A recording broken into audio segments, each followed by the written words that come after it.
From Carolla One Studios in Glendale, California, this is the Adam Carolla Show. Adam's guest today, Tiffany Haddish and Jodi Miller. And now, what's the meaning of this? Adam Carolla. Yeah, get it on. Got to get on the get it on. Jodi Miller, skinny Jodi Miller. Here I am, so skinny I could barely be seen today. Didn't even have to open the door. I didn't. I slipped right through the cracks.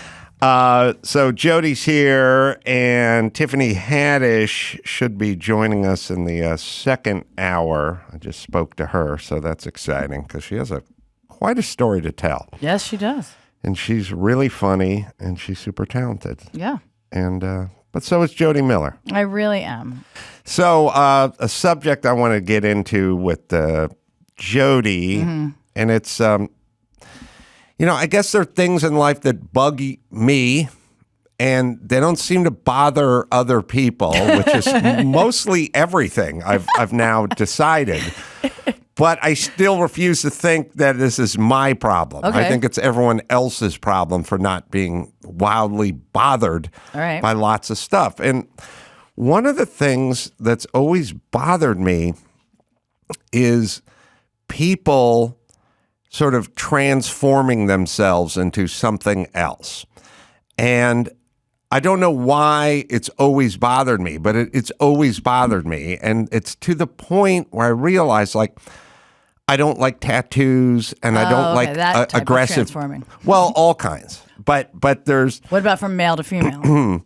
Well, I don't care about it that much, but I do. I'm glad you brought that up because my feeling with that is there's a certain amount of people that have some sort of body gender dysmorphia or something like that. It's sort of like the actual number of people who would fly Southwest, who would go into anaphylactic shock if they came in contact with peanuts. Right. That group is really small. Yes. And then there's a whole bunch of jack-offs. And that's why there's no peanuts on a Southwest flight. Right. It's not that group. No. You know what I mean? So what we're dealing with now as a country is a very small group of people that actually are afflicted with something, and then a much larger, ever-growing group of crackpots who are buying into this and going along with it. Okay, yeah. So if you said to me, are you fundamentally against a 16-year-old boy or whomever transitioning into whatever, Right. I would say I'm not fundamentally opposed to it, but I want to make sure they're not in the 97 percentile of crackpots who are just sort of mentally weak who got sucked into this thing. That's what I'd like. I'd like to vet it first. Okay, that's fair.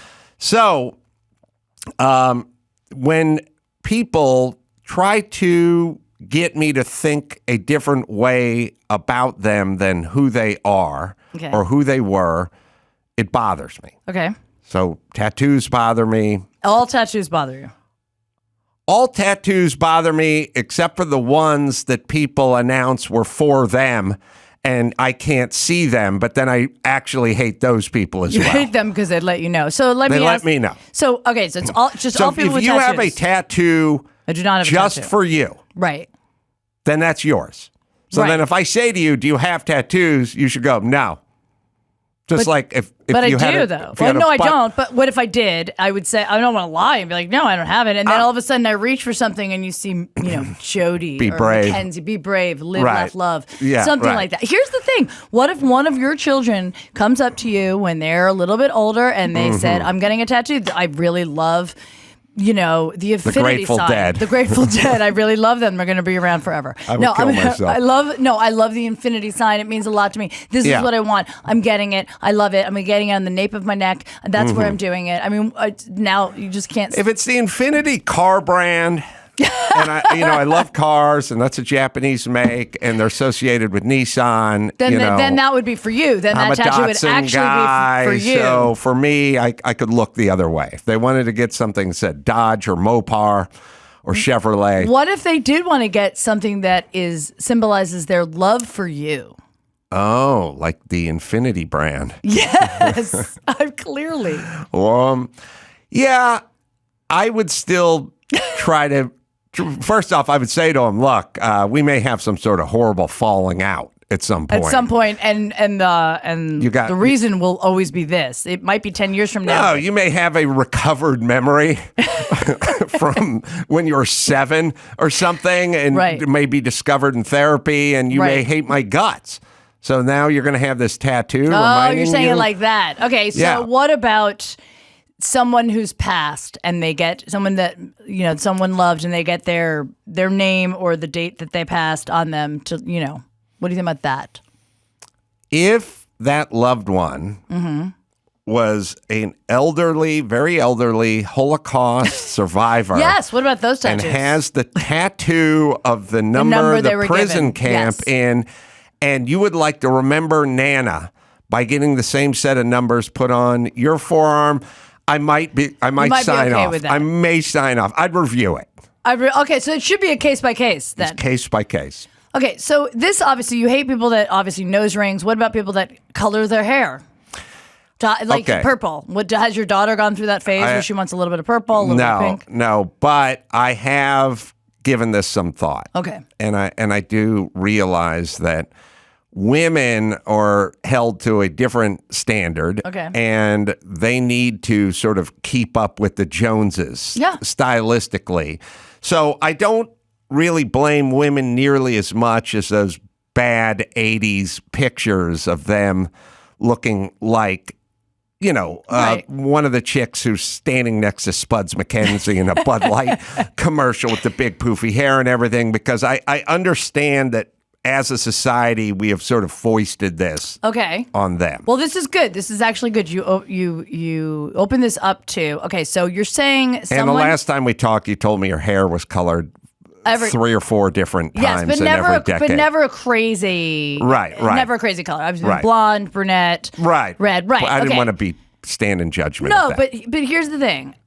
So you're saying people that sort of transform their looks... by getting a tattoo or a piercing that you can see so that other people will view them differently. What about women that get breast implants? That's exactly what they're doing, and I'm thinking that you don't have a problem with that, or you do. Butt implants, breast implants. I'm not a sort of fake titty guy in general, but you can read my license plate frame and glean that, because it's clearly stated on my license plate frame. My other car is a fake titty mobile. Yes. I will then say, I will put that under the heading of my last statement, which is women are doing whatever they can do to appear more attractive to other women and men in society, and I cut them a lot of leeway on that. So what about a woman who has nice fake titties, because that's a great word, titties, nice fake titties,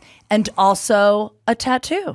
I would reject the tattoo part of her. So you would not look at the tattoo but as you were feeling the fake titties? Well, look, we're getting a little granular here, skinny Jodi Miller. What I'm here to say, and no tattoo. What I'm here to say is I'm very bothered when guys do this. Like we've all seen the dude comic who in the 80s and the early 90s had the sport jacket with the sleeves pulled up and the popped collar. It was looking very pastel-y and Seinfeld-y and whatever. And you see them now, and they got the 3 days growth, and they're wearing lineman boots, and all of a sudden they've transformed themselves into something else. I don't like it. It's today's frosted tips. Yes, I don't like it. But I mean, so men can't be any part of sort of the fashion. Some men can't care how they look, or they don't want to be You're trendy. allowed to move subtly with the ever-changing fashion. Well, I mean, going from popped collar to 80s to whatever you're doing now, man bun, that's many decades of transformation. I don't like it. I don't like it, and I never liked those guys. Now, I agree with you, and if anybody hasn't seen it, and I've only seen 20 minutes of it, but I plan on watching the rest of it, it's called Bigorexia. Mm-hmm. It's a great documentary, and it's about men that get so big. And you brought up body dysmorphia. Like, I'd say 85%. Almost every person I know looks in the mirror at some point and is like, I don't like the size of my ear. You don't like something about yourself that no one else notices. So I feel like a lot of people have that. But this documentary is about those people that, have you seen them? It looks like their arms, well, they are. They're injecting it with solution. Their arms are so big. Dawson, you need to pull up a picture of one of these guys. It is ridiculous. And they pump and pump and pump. In their minds, they're not even that big. And they keep doing it and doing it. And it's all about that. So it's the opposite of anorexia. Right. But these are muscle-bound guys. Yeah. Yeah. This guy, okay. What do you think about that? No, it's not right. Okay. It's grotesque. All right. Now, listen, we're straying too far. But that's a transformation. Those people were like not noted. like that. All right, moving forward. Here's what I'm saying. I went to high school with a guy. Okay. And this guy was, and so I'm thinking, on a lot of the stuff that bothers me today, I try to think, well, am I being consistent? What did it bother you in the past? Yeah, it's a good point. Well, so what I'm going to get to is basically white people, politicians mainly, sort of transitioning into being black when they get in front of a black church, or black politicians transitioning into more black, so it's a Colin Kaepernick style. And I don't like it. And I thought, there's part of me, I was like, is this a racist thought that I'm having? And then I thought, no, because the very first thought I had was a guy I went to high school with, and he was just kind of a rich kid from the hills. His dad or parents were like in the industry or something. And he was kind of a nerd. He was just straight Valley, high schooly, worked for the school newspaper, wrote for the sports beat, wore sometimes a commemorative batting helmet to school, like what you would get on helmet night at Dodger Stadium and stuff. Like, he was as straight, nerdy 16-and-a-half-year-old as there was. And then much later on in life, I ran into him, and he was barefoot. He was sort of wearing like a top hat, had tons of like silver rings on, very like steampunk, with a cane. Was he? Full barefoot where? And like on the street? No, at a concert. Oh God! Because he had somehow made his way into like managing Guns N' Roses or producing their videos or something like that. But he made this total transformation, just from sort of nerdy Valley kid from Studio City, early '80s, to this super goth kind of steampunky entrepreneur. And when I ran into him, I was like, that guy's that guy? But then he pretended like he didn't recognize me, because now he'd interviewed me for the school newspaper, and then I was captain of the football team and blah, blah, blah. So he definitely knew who I was. Everyone in my high school knew who I was, but he pretended like he didn't know who I was because I was a link to the past. Got it. I knew the real version of him. Right. And he didn't want Axl Rose finding out about the Reds batting helmet part of his existence, right? So it's always bothered me. Always. And so much so, and I challenge everyone all the time, find a picture of me when I'm 19 or find a picture of me when I'm 27 or whatever. Same haircuts. Always the same haircut. Right. Same haircut, same everything. All the time. It has not served me well. I'll be the first to admit it. The first, but I don't care. Okay, let me play devil's advocate for a second. A second? You're on minute 14, baby. But go ahead. But that's why I'm here, to say you asked for this. Okay, so listen. Is it possible, just throwing it out there, that this is who you've always been, and it seems like you have always been this person. You've always been this person. What's to say that this goth version of this dude isn't who he always was, but in his home life growing up, these are the clothes his parents bought him. These are the he didn't know yet. A lot of people don't know who they are yet until they're a little bit older. Maybe he really always wanted to be that kid and was never allowed to at his house. I don't think here's what maybe makes that's me, who he's really supposed to be. First off, guy. How can you really be something that doesn't exist at the time? This look didn't really exist in 1981 or 82 or whatever. Back then. No, what makes me suspicious of everyone is they are dressing in what they think would impress the people in the current time they're living in. Right. The most. Just like the 80s comedian did that, now they do this. You know what I mean? That's the part. If they were against the social times, if they were wearing a crew cut when everyone else had their hair long, then I'm like, okay, that's who that dude is. But I brought some clips. That's what I'm talking about. And I'm also wonder why it just doesn't bother people like it bothers me. I think because again, you've always been one way. You don't care what other people think about you. You don't do anything to impress anyone else. I'm just not going to try to change their mind. And that's an admirable. Admirable. That's an admiral. Admiral's a thing too. It is too. But it is. It's a great trait to have actually, and not a lot of people have that. I could be Admiral doesn't give a shit. Yes, there you go. The other there's a version of this that really gets me. So you never had a phase. Your hair's never been grown out. You never rocked a beard. You never. I've had a beard before. That's who you were in high school. You look like that guy from the first picture. If those were your real muscles. Those are my. Pads. That's my hair would have been a little bit longer during certain times, or a little bit Brady there, a little bit shorter during other times. But no, nothing's ever Look changed how, on me. Hopeful and full I know. Of, I had the whole world. Everything was a whole great. life in front of me, Yes. and now this. All right, so hold on.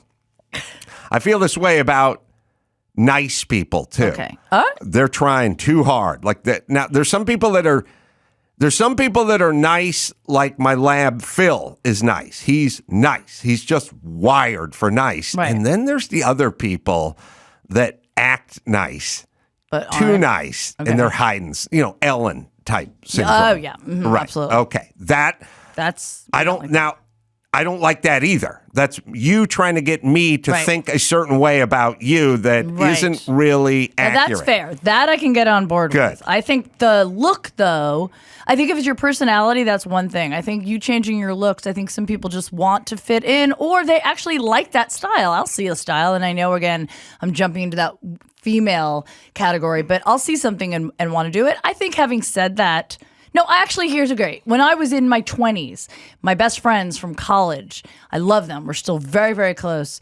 I went through a phase, and actually I think this is still who I've always been and who I am now, where I loved like really cool looking pants, like really loud pants and like a solid color top, like just like pants that stood out, like a dragon down them. Like just, I like that look. And they literally, I remember we got out of college, we went to meet up at a bar in the city, and they would just ridicule me. They're like, what's with this outfit? But I actually loved I would go to a store and be like, oh my God, I love these pants. They look so good on me. And I would wear them. And it would really upset me because they were basically saying your taste is terrible. Why are you wearing that? You look ridiculous. But I loved it. And looking back at pictures, I looked amazing. My ass always looked tight, guys. It was all about the tight ass. And if you had a dragon coming down. We'll find a picture. Yeah, you'll find it. But like, dragon. Where's the fire come out of? I mean, that's my you question. Fucking take one or two holes, baby. It didn't matter. Depends if I wore the pants forward or backwards. But here's the thing. I remember thinking that, like, they were making fun of me, and I could have gone, because at the time I was living outside of New York, I could have gone to be wearing black, which is what everybody wore, but I didn't want to do that. I genuinely loved loud pants, and that's who I was. And I said to myself, no, I'm gonna stop wearing these because this is what I like. Well, I don't think these people genuinely love it, especially the dudes. I just think they're well, I didn't do it for them. I did it for me. And by the way, I fucked a lot of guys. Noted. I think on and off of base. what I'm saying is dragging jeans aside, I think that I don't like when guys work it. Women but have you don't to, think these guys really like what they're wearing? They think they're only doing not it to really. impress. I've known Adam for 17 years now, and he does not like peacocking. He does not like men who costume up. I get it. They bother me. Yes. But all right, so we have a clip. I was watching Tucker Carlson yesterday, and a really funny monologue. Funny. I don't think people know that he sort of writes funny. It was a long monologue, and we cut it down a little bit. But he was kind of saying, started with Rachel Dolezal, and more than one person is brought up. Look, what is so bad about becoming another ethnicity? If you can become another sex, and you can become another everything now. But I'll play the clip. I think they went over. Well, we'll just play it for you. Sorry. I can't hear it. Oh, there's a little volume recently issue. for helping to facilitate an insurrection at the Tennessee State House. You may have seen him.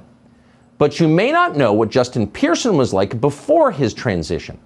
Back in 2016, Justin Pearson was an earnest young student at Bowdoin, the whitest college in the whitest state in America, a place that costs $60,000 a year for no obvious reason. A rich kid's school. Here's what Justin Pearson looked like then as he ran for president of student government.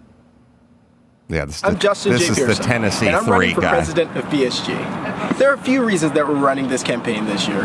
One has to do with representation. How can we represent all voices in a conversation? I want to bring together different voices, dissenting voices, voices that may be more liberal or more conservative, in order that we can reach a point of sort of the radical middle, where conversation and dialogue happens and growth happens. Join the People's Pearson campaign, and let's chart ourselves to a better future. I want to bring everyone together, said Justin Pearson, in a voice that if you closed your eyes, you could easily imagine coming from a suburban orthodontist. Justin Pearson wasn't white, that's probably how he got into Bowdoin in the first place, but he did a fantastic impression of it. What a nice young man. Has he considered the apprenticeship program at Citibank? That was the old Justin Pearson before his transition. Here he is now on the floor of the Tennessee State House. All hope seemed to be lost. Representatives were thrown out of the State House. Democracy seemed to be at its end. Seemed like the NRA and gun lobbyists might win.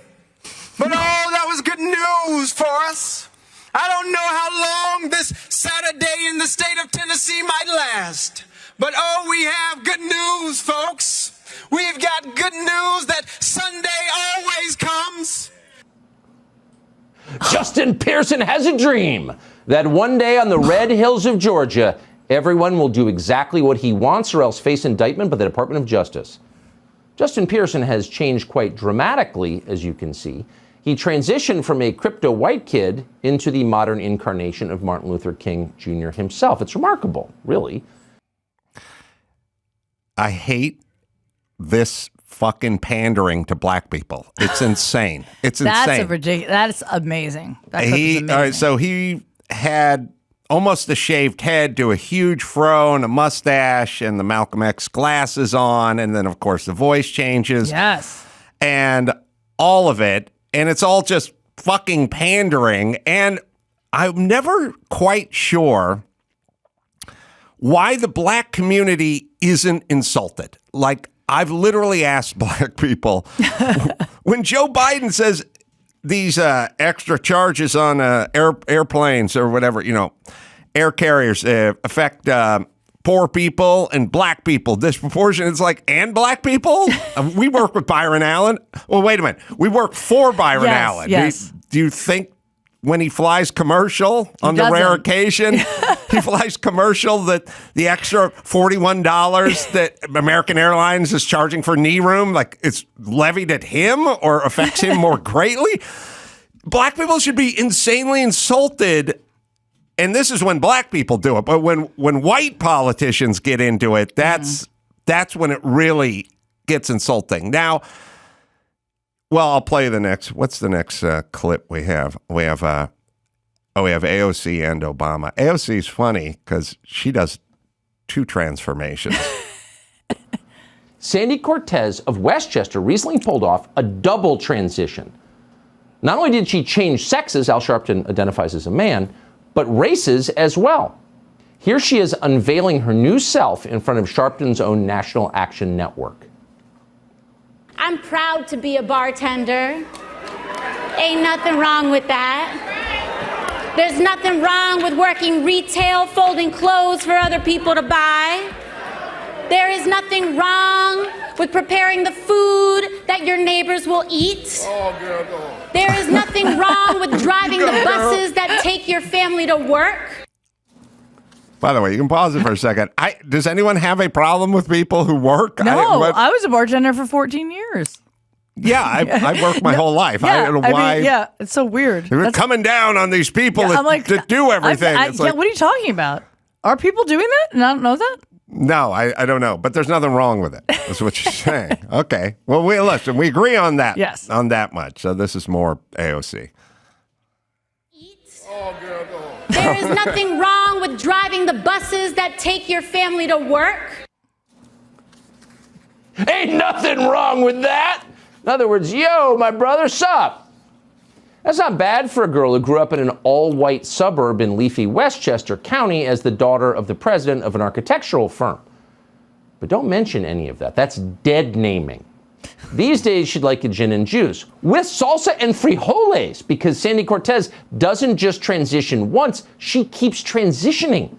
She's a cutting-edge shapeshifter who collects identities the way Imelda Marcos did shoes.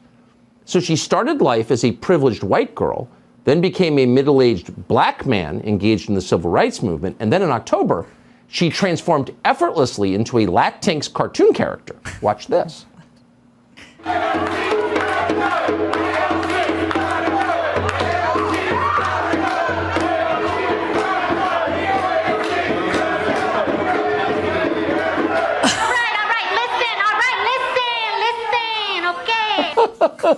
Okay, I cut you.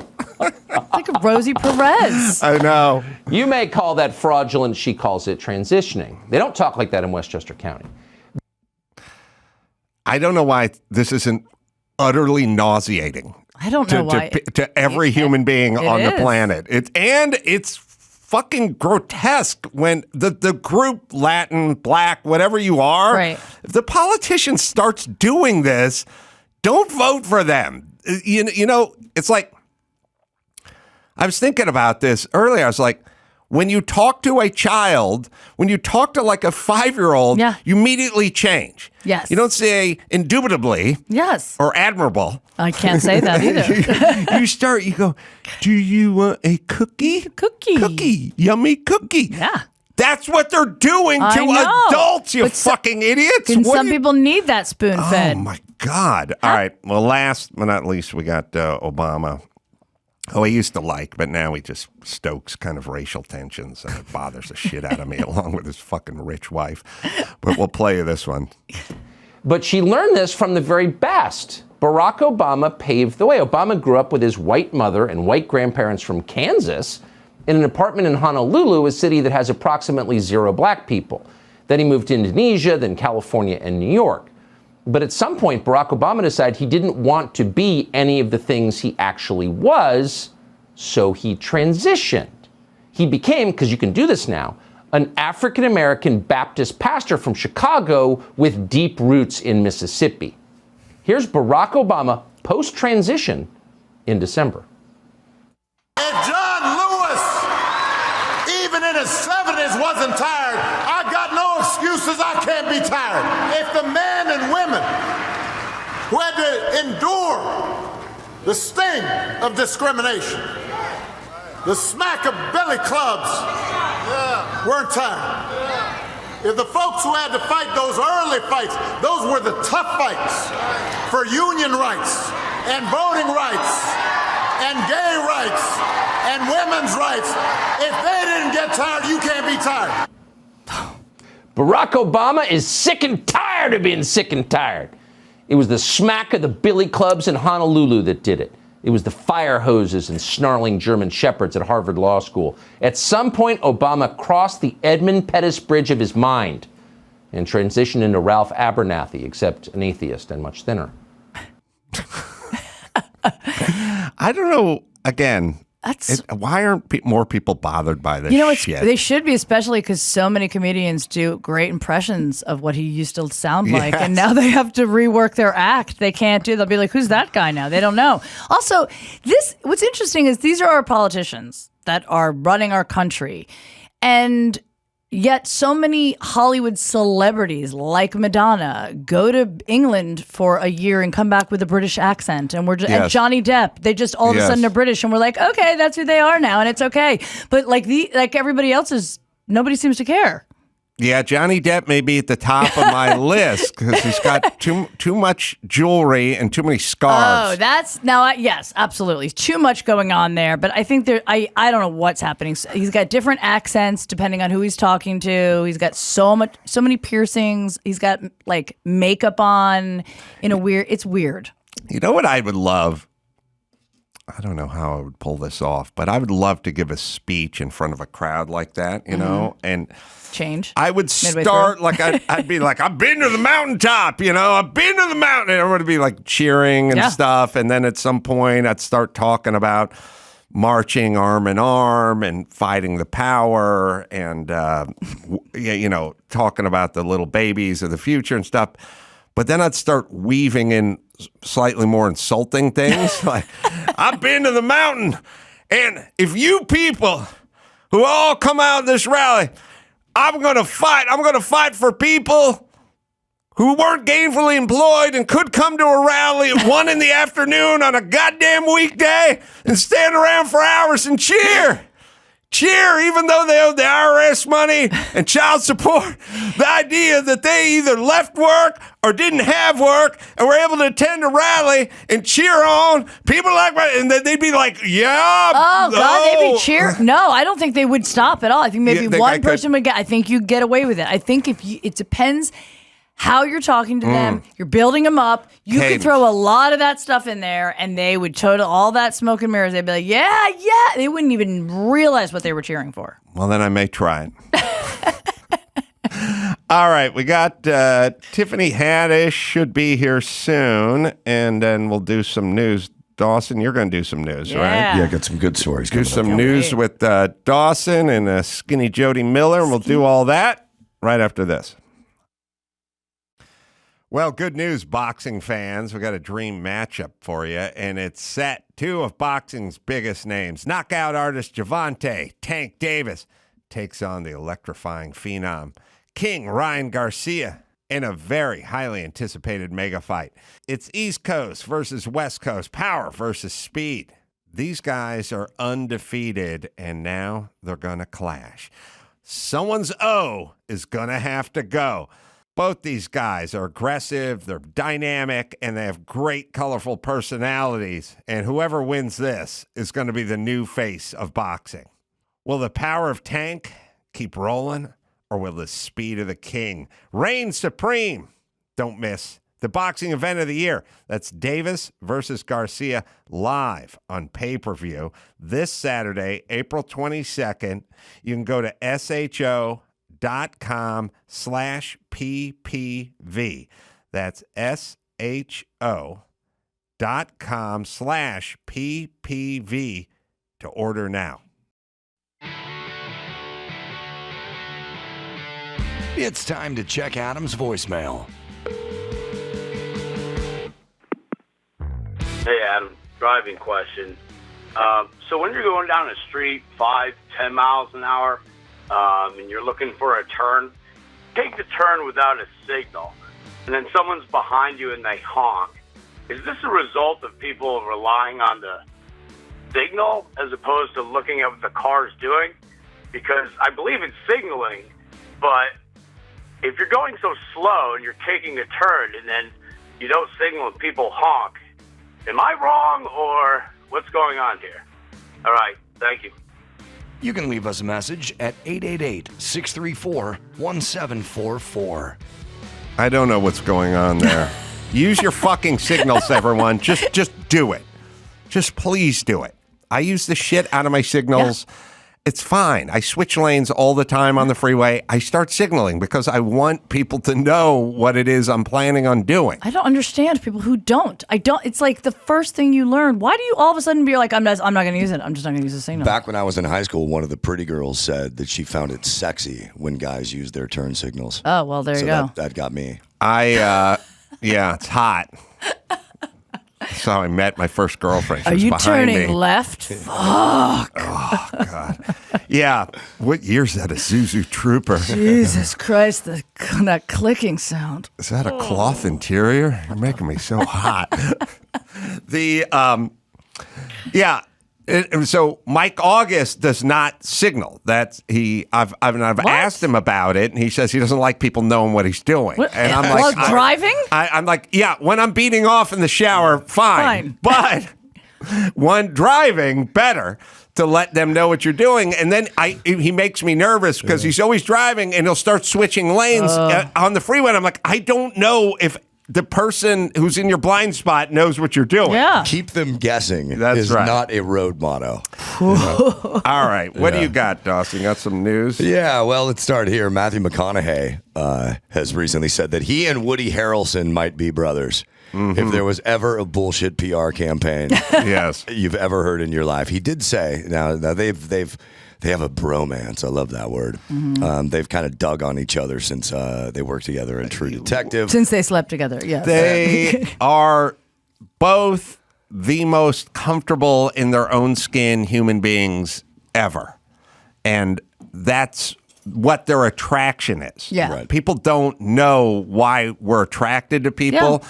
We are insanely attracted to comfortable in their own skin people. Yeah, they have the same energy, exact same energy. Matthew McConaughey is very comfortable because in a recent interview, he also outed his mom as a whore. He said that basically the Harrelson clan and the McConaughey clan were vacationing in Greece, and Matthew McConaughey's mother was there. And at one point, they're having drinks around a fire or whatever, and Matt McConaughey's mother says, "So, Woody, I knew your father." And McConaughey says, you could hear the ellipses and know that she was saying, I slept with your father. Right. However, Matthew McConaughey was raised in his mother's house. He'd be fully aware if she gave birth to Woody Harrelson. Turns out the two are working on a new show on Apple TV. It's called Brother from Another Mother. This sounds tailor-made, like a nice PR stupid thing, and everybody's going to pick it up just like that. Isn't Woody older than Matthew, though? Yeah. Yeah. So wouldn't... No. Wait a minute. I don't know how your mom's I guess pregnant. my math doesn't work because he is older. Yeah. So you're right. So she could have popped one out and then not. Right. Apparently they were... McConaughey's parents were divorced like 3 times and then remarried. What a whore, right? Yeah, so they can... Here's the thing. They could figure this out with a DNA test, right? Sure they could. Right. All right, so the answer is... They're not brothers. Take the DNA test or shut the fuck up, hipster. They are saying that they're thinking about that, so that may be the next step, but certainly it won't happen until after this TV show is out. The first ever smart gun with fingerprint and facial recognition. 8 years older Woody is at 61. Sorry, go ahead. Okay, so McConaughey wouldn't have known. First ever smart gun with facial recognition and a unlocking system is going to hit the market. Facial recognition. Facial recognition, Look how big that gun is. If they're going to put a camera on the gun, I hope it's behind the sight and not at the end of the barrel. Because if you have to unlock it by pointing it at your face. So this is obviously to prevent kids or anyone else to pick up the gun. The gun won't work if it's not your fingerprint or your face. Exactly. Like you can, as the owner of the gun, you can have other people who are allowed to use their gun, the fingerprint or the facial recognition will unlock it. And then the gun can be in use. But I've noticed that as things get smarter, people get dumber. When we grew up, we knew, I don't know, no less than 30 individual phone numbers. How many do you know now? Like, 0. No, except for maybe your mom's. If you're counting even each digit, I don't get to 30. Yes. So someone was saying, well, this is good because it's going to change the game. And I'm like, yeah, but there are 400 million other guns out that do not possess this technology. So it's not going to slow things. It's not going to change the game. Right. Maybe in 50 years it'll help. It's just going to make people a little less careful And the gun got it'll smarter. also have it'll be shown in movies. They'll do the scene where the guy shoots the cop and then his partner's coming, he's getting his gun and he's taking his dead hand and putting it on the print, like waving in front of his face. Now, here's the thing though, because we all know when you put it on your phone and you try to do the thing and you have the incorrect, now a burglar breaks in, you go to get the gun and you're just like, oh my God, what's that? And then it locks you out and you're like, what? And you try to do that thing, you put your finger on it, it's like, I don't recognize you. Right. And then it's at night and you have your glasses on and it doesn't recognize your face and you're like, your it's hand me. is incredibly sweaty. Oh my God. Yeah, you try to activate your gun. That's definitely happened. I know my own code and I still can't get into my phone sometimes. Absolutely. Well, so we all agree it's a bad idea. Now, on to some music news. I don't know if you've seen the unfolding Mötley Crüe drama, but let me tell you this. I love Mötley Crüe. I especially love Mötley Crüe news that has nothing to do with Tommy Lee's dick. Is there any? Is there? It's been a while. 9 out of 10 stories is Tommy Lee's dick. But we have I just didn't know been, there were other people in that group. over the last couple Besides months. him and his dick. That's it. It's just Tommy and his dick. He's playing the drums, Cox on bass guitar. It's a big cock. He can fucking do everything. Laying that funky groove down. I mentioned in the toolbox there should be a band called Tommy Lee's Dick. Oh, yeah. Tommy Lee's dick should play every instrument. I agree. Done. Mm-hmm. Well, a couple of months ago, this started to unfold. Mick Mars, the original guitar player for Mötley Crüe, has a major body degenerative disease. I did read that, yes. He can, barely stand on his own anymore. And Mötley Crüe was going to go out on this other tour, and Mick Mars released a press release that said he's going to take a step back and only play some major shows. But for the most part, he's not going to do the big road thing. But he's still a member of the band.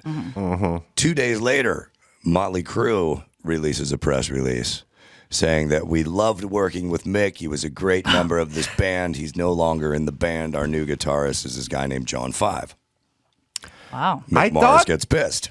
I thought they said we're cutting your pay to 25% or something. That's coming. That's coming. That's coming. That's coming. That's okay. So Mars asks for 25% of the tour as his right as a quarter member of Mötley Crüe. He did not quit the band. He asked for 25%. Crüe offers him 5%. The Mötley Crüe. Mötley Crüe offers Mick Mars 5%. Mick ain't going for that, so he's striking hard. He has filed suit of the band, and the latest bit of drama is he accuses the band of something that's very widely known in rock and roll circles. When you see Mötley Crüe play live, they're not playing live. They've done this for years. Wow. Everybody knows it. We might have some examples to throw up. Really? Wow, I did not know this. I never liked... Mick Mars said. Mick Mars says in his quote that he is the only one who plays live in that band. What about Tommy Lee's cock? Is he playing that Always bass? live. Always live, that cock is. Well, we do have a piece of footage here taken from a cell phone. You got to listen closely. This is footage of Tommy Lee and his drum tech finally dialing in the drums, but the drums start playing before Tommy actually gets up there. It's about a second and a half missing. Let's watch this. Oh, yeah. There you got the hi-hat and the count. Ah, yeah. Yep. And they acted like they knew something because... Now, let me explain to you what you just saw. Yes. When bands play with a backing track, that backing track not only plays the instruments for them, but gives them it's on a specific timeline. It's 1 hour before a show starts, there'll be a clock that goes 59:59, and you hit start. And that track is going to play, and it's going to play no matter what. So you have to catch up with it. This is partly done to keep Tommy Lee on time. So he can have, but usually they just put a click track in the back. But it is pretty obvious to do that. Do we find any Vince Neil lip syncing. All right. Okay, so they don't even sing live. So I don't understand. Well, So Vince said that his voice, he lost his voice years ago. He just can't do it. I always thought Mötley Crüe sucked. My whole thing is like, we have Deep Purple and Led Zeppelin and The Who. Like, we have real fucking bands, don't we? What are we doing with Mötley Crüe? But I didn't get any of the hair 80s. Oh, I did, but that was like these guys all suck. Well, how are we going to get from The Who to Cinderella? You expect me to go along on that journey? Like, you bunch of fucking guys wearing Aquanet and fucking kissing potion and rouge and shit, sounding like shit? I never got it. I was always like, all these guys suck. All of them. Some are better than others, but I was always like, Bon Jovi didn't suck. Yeah, they didn't suck, but and he still sings live. I've seen him in concert. And he's Led still Zeppelin and The Who. No, I get it. We don't need that. That to me is Deep just Purple, so. for Christ's if you're a real like diehard Krug person, you love them. Why would you? You just, I don't you know why like, you would. Then Trust you don't me. like music, I then, know. or you don't yes. know what it is. Did you see or the something. people? Anyway, here's the thing. You don't care. Just play. Even if you play like garbage, they're still going to love you. Yeah, the fact that you don't play, then they're going to start hating you. Just play and sound terrible. I'd like to clear something up. I have said I'm against these backing tracks. Yeah.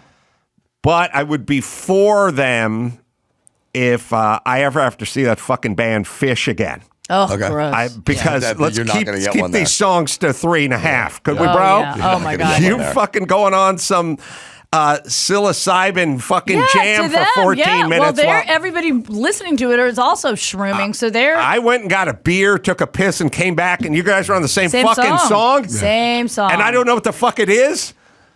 Fish can have a backing track.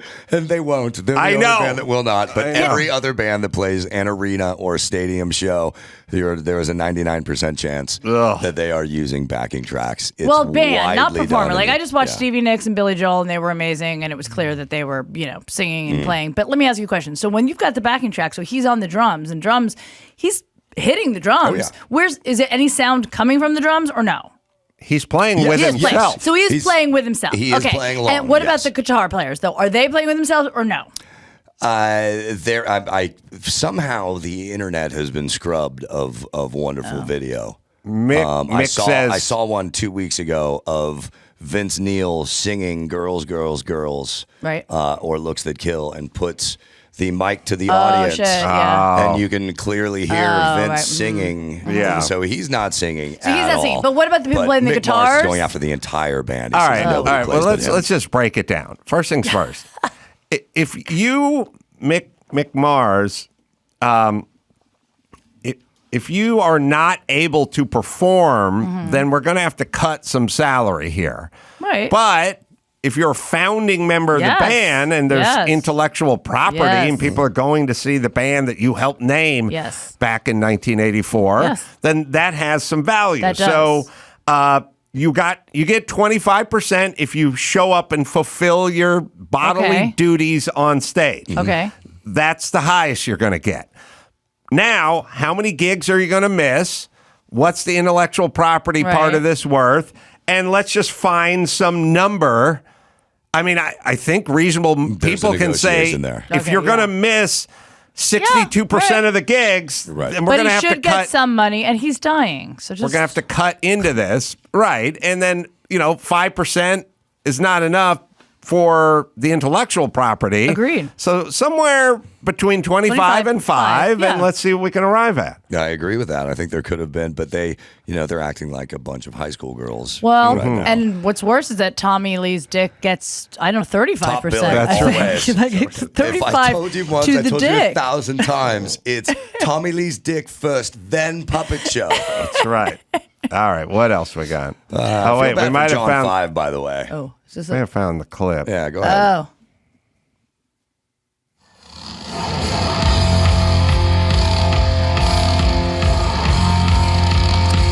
Let's just kickstart my heart.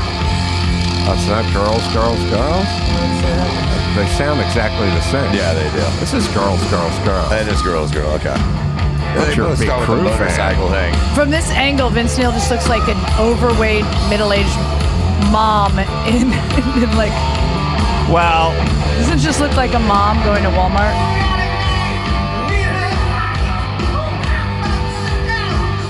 Well, here's the problem. Whatever we made fun of in the 80s, these guys have to ride it to the grave. Yeah. Everyone else could have got a fucking haircut and moved on. Bon Jovi did. Jovi did? He grew up at the time. That's right. Anyway. Oh, yeah. So he takes the mic away. You can hear him say whatever. Yeah. Oh, then he walks off the stage. I feel bad for John Five, the guitarist, who probably absolutely adores Mick Mars and Mötley Crüe, and he's just trying to play guitar on this. Yeah. Well, let's move on to other news. Have you guys seen that show Beef on Netflix? I haven't yet. I haven't either. No. With Ali Wong and Oh, I did. Yes. You watched it? Yes. Did you like it? It's, it's sort of fine, but not really that good. Like, it's a little unnecessary. All right. I mean, just sort of like, you get like 20 minutes in and you're like, it's not really happening here. Like, it's a series, right? It's not a film. It's fine. Okay. It's not that fine. Right. Okay. So Ali Wong is making news because of a comedy special she did 3 years ago. It's resurfacing now. I remember this. She's pregnant with her second, I believe. Yeah. And Jodi, in your dating experience with a dude, maybe a dude that you liked, has there ever been a guy who just wouldn't sleep with you on the first date and you would have slept with him? Yes. Okay. Did you ever think about why that person did not sleep with you? No, because I eventually got him to sleep with me, and he cried while we were having sex. True story. Really? Well, along those lines, hold on. Why'd he cry?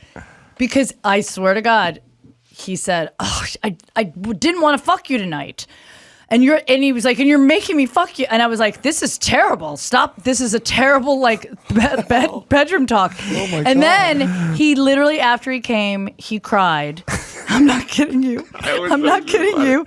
And he's like, you're wearing those slacks with the Gila monster on it. And I just couldn't stop. I couldn't stop myself. I literally was like, you cannot cry in this bedroom. And then later, I don't know how this happened, but we started fooling around again. And as we were we were like, I don't even know at what point we weren't having sex again, but all I did was I just grabbed the box of tissue and I was like, for your tears. Because I knew he was going to cry again. And that was last time I did. Wow. Yes. You don't cry while you're fucking a comic. First of all, that's the first mistake. That shit's coming up. It's definitely not. But I think it's because he was going through recovery. He'd been 2 years sober, and he was like, I don't just jump into things. And at that time, I appreciated it because at that time, I was fucking everyone on the first date because why not? And he wouldn't. And I thought, this is good. And then we went on a few more dates. And then I did a show and I had a couple drinks and we went home and I was like, we're fucking tonight. Right. And he was like, I really don't want to. Let's just do everything else. And we started doing it. And then he was crying. He's like, I didn't want to do this. I'm like, that's horrible. It's just terrible. He's an animal in AA with a crybaby in bed. All right, so Ali Wong. So Ali Wong has a different approach to why dudes will not sleep with you right away. When a man doesn't sleep with you right away, it's not because he respects you. It's because he has a small dick. She's so angry about that. Yeah, I know. Just as God made me, He's trying Ali. to trap you. That's what she says. She says that you're trying to. Yeah, that's great. It. I get it. It's funny. I have no idea. Once again, another story. I have no idea why this is in the news, except for the fact that Ali Wong has a television show on Netflix. So people are talking about this. So why? we got to find this thing. Well, one of the ways you can tell in advance if a guy has a small dick even before the first date is if his last name is Wong. That's a tell. Culturally, I don't judge. That's a tell. Did this guy have a small dick? He didn't. He actually had a very nice dick. It was not Tommy Lee's dick, obviously, but it didn't have its own band. It wasn't on tour. Right. It was nice. It was, it was a very weird time in my life, and looking back, it just was like I'll never forget it. I mean, I've had really terribly hilarious experience with men throughout the years, and this was just this. I'll never forget this, and I definitely talked about it on stage, rightfully so. And that's what he gets, you know what I mean? And obviously, he also called me an asshole. Oh my God, that was the other thing, because he was mad, he was crying, and then he started hate fucking me because he was mad that he was fucking me, and he was like, fucking asshole. Wow. And I literally, I think I grabbed his shoulder, I go, you have to stop saying that.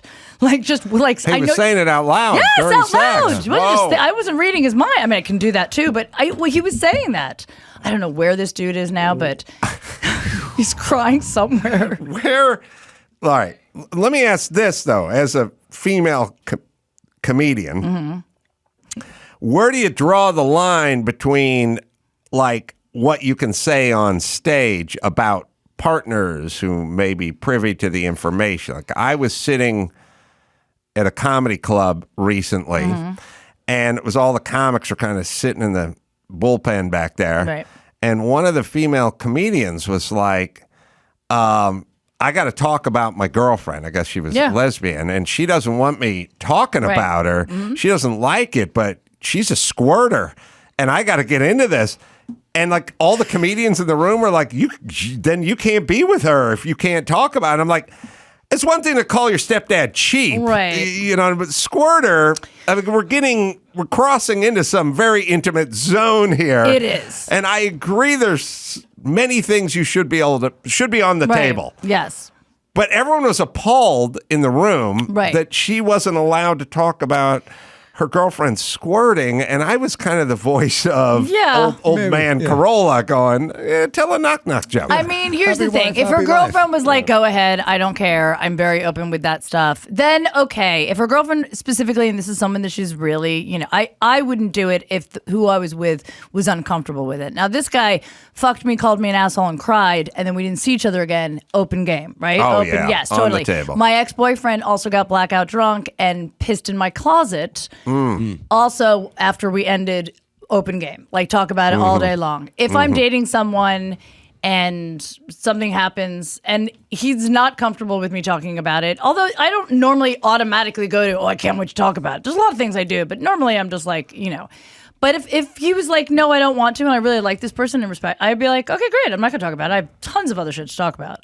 So I think if her girlfriend said no, she shouldn't do it. I know the other comedians like deal breaker. Well, next, moving on. I'm like, that's your deal breaker. Do you know how hard it is to find fucking anyone in this world, and you're mad because you can't talk about your girlfriend squirting? To them, they're vocally saying that my career is more important than my partner, whoever I choose. Yes, I choose to. I'm sure she has other non-squirting jokes too. Also, squirting jokes are not my favorite. I don't see how that's funny. They just lay there. I don't know. No pun intended. No, they're so visual. I can't. You know what I mean? Finger banging, squirting. It's too visual when people talk about that shit on stage. Agreed. All right, sorry. You got another one? No, that's all I got, boss. All right. Well, that's Tiffany Haddish should be here soon. She'll get here in the show. She's here. A lot better. She's here. She's here. All right. Put it on the screen, man. All right. Hey, check out the water cooler. Check out the water. Oh, wait, she's not. No, she's pulling in. He's pointing. No, I understood. I don't know. Amy gave me the wave off. Yeah, all right. She's here. That's here enough. She pulled in the second you asked. Okay. Oh. I'm good that way. You are. All right. So skinny Jodi Miller's going to hang out. Tiffany Haddish going to come in, and we're all going to scratch her lotto ticket right after this. Thank you. The Jordan Harbinger Show, a different kind of sponsor for this episode. The Jordan Harbinger Show. Well, if you're a fan of fascinating podcasts and interesting people, you should definitely check this one out. There's an episode for everyone, no matter what you're into. Jordan talks with Scott Adams about persuasion in a world where facts don't matter anymore. Man, is he right. Or you go inside the dark world of wildlife trafficking. You'll always find something useful to apply to your own life, like routine changes to boost productivity or slight mindset tweaks that change how you see the world. Jordan's a good guy. We've had him on many times. I know the man well, and he's worth a listen. We enjoy the show, and we know you will too. So you can search The Jordan Harbinger Show. That is HARB as in boy, IN as in Nancy, GER on Apple Podcasts, Spotify, or wherever you listen to podcasts.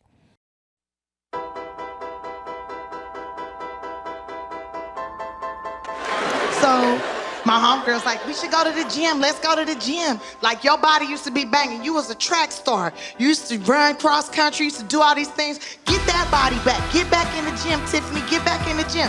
I said, I became a comedian so that I could get fat if I felt like it, bitch. Stupid!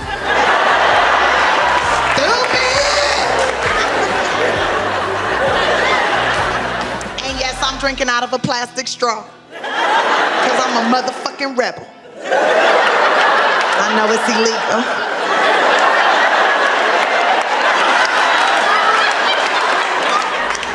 I can smoke some weed up here and that's totally legal, but drinking out this straw? Tiffany Haddish is on the Adam Carolla Show. Great to see you, Tiffany. Thank you for coming in on short notice. Tiffany's doing live dates all over the place now. I think her stand-up live Phoenix thing is all sold out. At least that's what I heard. But she's got other dates. So you can go to tiffanyhaddish.com and find out when she's coming to a town near you. I'm so fascinated by your story. And we both grew up in Los Angeles, so we're one of the few. And you grew up, and I was reading, I knew something about your story, but I was just reading about it, and it's incredible. So you grew up in South Central? Yes, South Central Los Angeles. Oldest of 5? Yes. And your mom has a horrific car accident, a brain injury when you're 9? Yeah, 8, about to be 9. Mm-hmm. And so what happened? So, yeah, she got in a car accident. We were living far away from her job, and she had to drive. She got in a really bad accident. Head went through the windshield, and she had to learn how to walk, talk, eat, everything all over again. And basically everything that she had taught me up to that point, I started teaching her, you know. And I had, at that point, 2 sisters and 1 brother. And I was taking care of them, taking care of her. And then when I hit about, 11, then she went off and got pregnant again. Wow. Uh-huh. And so then, you know, I had a little baby. I was taking care of him, taking care of her, taking care of the kids. It was hard. But you know what? It made me strong and able to deal with all of this Hollywood stuff. Yeah. Yeah, no, it's good. I mean, it's sort of like lifting weights makes you strong, but too much weight will break your bones. You know what I mean? Like at a certain point, you want to max out, but if you overdo it, you're going to destroy your back. Yeah, you know? But I feel like, you know, God only gives you, like God, well, what's the saying? God never gives you more than you can handle. More than you can handle, or they only give you, that's what I think it is. Yeah, so it's like, I remember hearing that a lot as a kid, so I always just would be like, well, I'm built for this. Right. I can handle it. Mm-hmm. So then if I couldn't handle something, then I escape. Like, you know, I get up out of there. Was there a part of the story that involved your dad involved with this accident? Not my father. He wasn't my biological father. He's my stepfather. Yes. And was there some allegations that he'd like tampered with the brakes or something? Allegedly. Wow. It's crazy. So much chaos. And then how'd you get into foster care from you essentially caring for your own foster kids, which were your family? Well, that's how you do it. I wasn't the best mom. I was like, really? At 11, you weren't? Yeah, no, I wasn't. From like 9 to, 12 and a half. I'm 13 almost. Or I was 13. Yeah, Well, I was not the best at it, and she wasn't the best at it because she's doing it by herself. Mm-hmm. So you go into the foster care system? Mm-hmm. We go into foster care. My 2 sisters get put together. My 2 brothers get put together. I was by myself, moved around a few times, learned a lot about people. That's when I started realizing we are all basically the same. We just have different experiences and respond to environments differently. And but we are all basically the same. And everybody just I remember moving around to them houses and feeling like, damn, why doesn't nobody want me, right? Why doesn't anybody care about me? Why do they keep just pushing me on to the next thing? Not realizing that, the courts make those decisions. It's not always the people that you live with. And I was just trying to figure out how to make them happy, make them laugh, make them appreciate that, I'm even here. I was cleaning, doing stuff, try to be funny. And And he'd stay out of the way if they seemed like they're very like a little angst or whatever. Try to stay out of the way, but you know, and I think we all just want to be loved and want to feel accepted. I think every human wants that, and I found that laughing made everything feel better, and so I was always like, okay. It makes bullies back down when you make them laugh, you know, and it's like, well, how can I just bring joy? And I started feeling like maybe that's my job on this planet, is to like bring joy. So in foster care, there's not a lot of joy, right? And you know, I had to start figuring out, you know, why am I in this? What's the point? You know? And trying to figure that out as a teenager is like, but yeah, you have all the hormones. You're trying to figure out everything. You know what I mean? So you guys feel like, you know, they always go, oh, it's all this tragedy that forged this comic mind or something. But then I always go, you know, look at the Middle East. It's nothing but death and destruction and misery. And there's not a lot of comedy coming out of that region, you know. But there is probably a lot of comedy there. We just not getting exposed to it. I was going to say, there's probably a lot of very funny people that have used comedy. But I think we oversimplify the reason you're funny is because you had a shit childhood. Because I know plenty of people that are just, Jimmy Kimmel had a good childhood. He's just funny. No, yeah. You know what I mean? You were always funny. Yeah, right? I was. Yes. Jodi, you were always funny. Yes. I was always funny. We just happen to have shit childhoods. But yeah, I think maybe the shit childhood, allows you to feel comfortable being in front of the whole wide world more. So you end up bouncing around from home to home. What is like the average stay at one of those homes? Like 3 to 9 months. Ugh.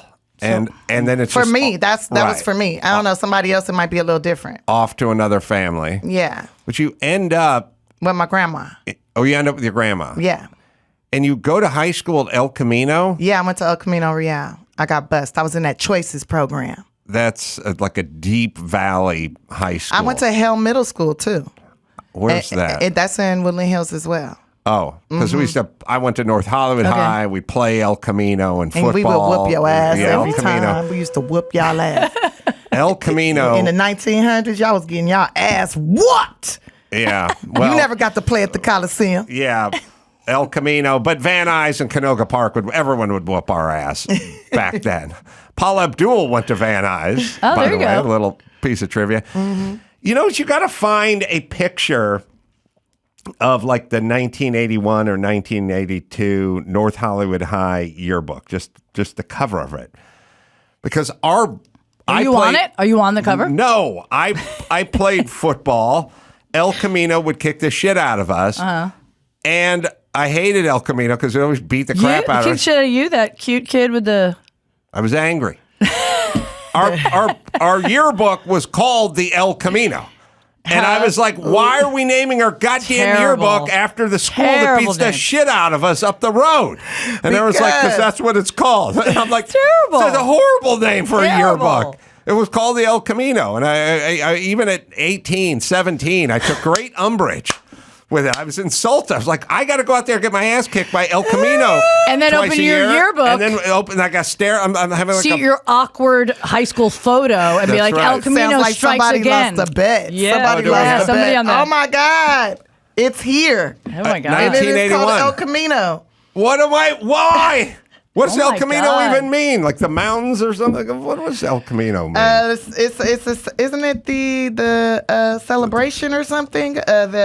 The conquistadors. Wow, look at that. I don't know, but I wouldn't my God, name we it. I gotta wouldn't find them. named it. 1981. I was 1 year old by December of 81. Well, You could have been my daddy. Might be. A young man. we're going to do a cheek swab before you leave. All right, El Camino means the way. The way. That's All right. still a terrible name for a yearbook. The Way. Yes. All right, Tiffany. Don't get Wait, too caught up in Is this. there a letter in here? What? I don't know what's Oh, in no, there. it's just a bookmark. Oh, a bookmark maybe to the page where you might be?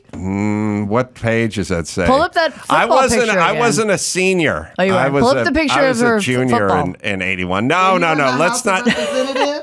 I wasn't in a house of anything. I was a house of ill repute. You wasn't in student council? No, I didn't do anything. I played football and baseball. Look, there he is. There he is. All right.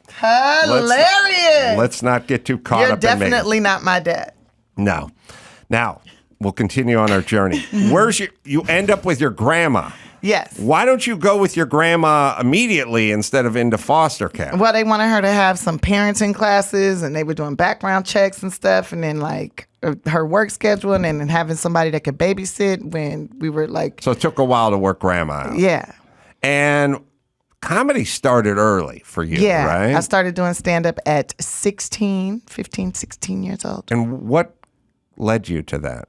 My social worker. I was getting in trouble in school for doing things. And the social worker kept getting called up to the school, and she was like, "You got two choices this summer, Miss Haddish. You can either go to the Laugh Factory Comedy Camp or you can go to psychiatric therapy. Which one you want to do?" And I was like, "Which one got drugs?" She said, "You definitely gonna be on drugs if you go to therapy." I said, "Well, then I'll go to the comedy camp." And here I am, 30 years later. And was Byron Allen there? Yep, Byron Allen was there at the comedy camp. He was one of the coaches there. Have you ever done it? No, I've never done comedy.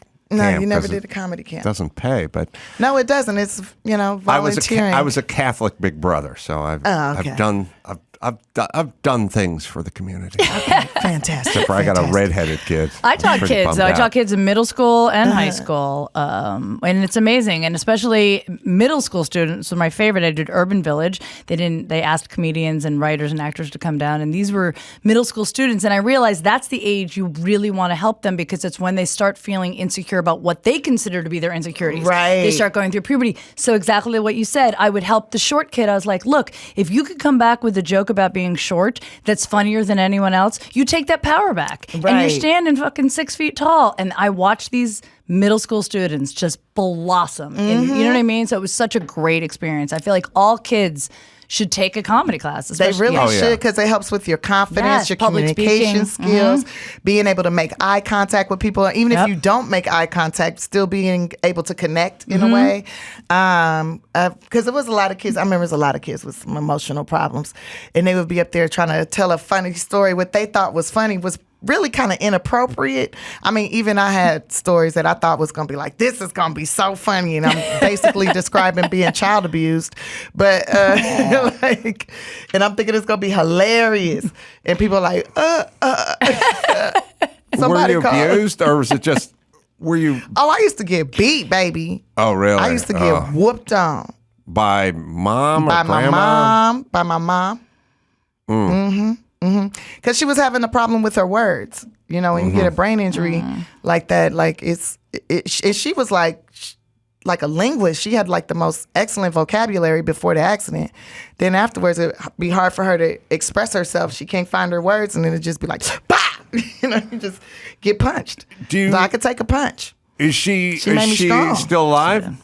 Still alive, and much, much, much, much better. Is she able to really enjoy your success? I think she's enjoying it. So you go to the Laugh Factory. Byron Allen is there. I don't know who else is there. A bunch of different guys who came through. Richard Pryor came through there. The Wayans, Damon Wayans, Marlon, Sean, Tom Dreesen would be there. I love Tom. He's so great. Oh my goodness, he's the best. Paul Rodriguez. Who else? David Allen Greer came. Dan Cook. Wow. Yeah, it was just basically everyone but me. Everybody was like, just don't invite Adam. Yeah, don't invite him. Don't invite him. Yeah, Dreesen is such a gentleman. It's incredible. Such a gentleman. Spencer. Silver Fox. Yeah, it was a lot of people. So is this like a every weekend kind of thing? Yeah, it was like for the whole summer on the weekends. And on Saturdays. You're getting coached and you're performing. Yeah, you're there for like 3 to 4 hours, and different comedians would come in. Sometimes it'd be 2 or 3 days. Oh, I remember the first one was Charles Fleischer. It was so dope. Oh, wow. It was so dope. Arsenio Hall came in there. Like, it's a lot of people. And Charles Fleischer's the voice of Roger Rabbit? Yes, and that's the movie that inspired me to be funny. Roger Rabbit. Really? Yes, Who Framed Roger Rabbit? Because Roger Rabbit says, what a detective says to the rabbit, why are all these people being nice to you? And the rabbit says, because I make them laugh, Eddie. If you make people laugh, they'll do anything for you. And I was like, that's the ticket. That's what I'm going to do. I'm going to get people to laugh, and then they're going to help me with my homework, and they're going to help me do this, and they're going to help me and I'm going to get extra coffee cakes. And You do. You get extra coffee cakes now. Yeah.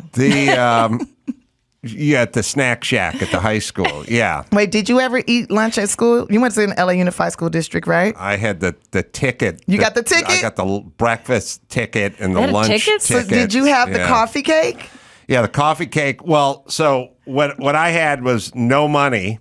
But there was a husky chick who worked at the coffee cake snack shack thing, and we just go over there and beg. Mm-hmm. You know what I mean? Like, just could you slide? I did a lot of mooching for food. I would just mooch. You know, maybe we can get Deborah to give us a coffee cake. Nate Wittenberg's over there. I can get half his peanut butter and jelly sandwich. You don't eat that much.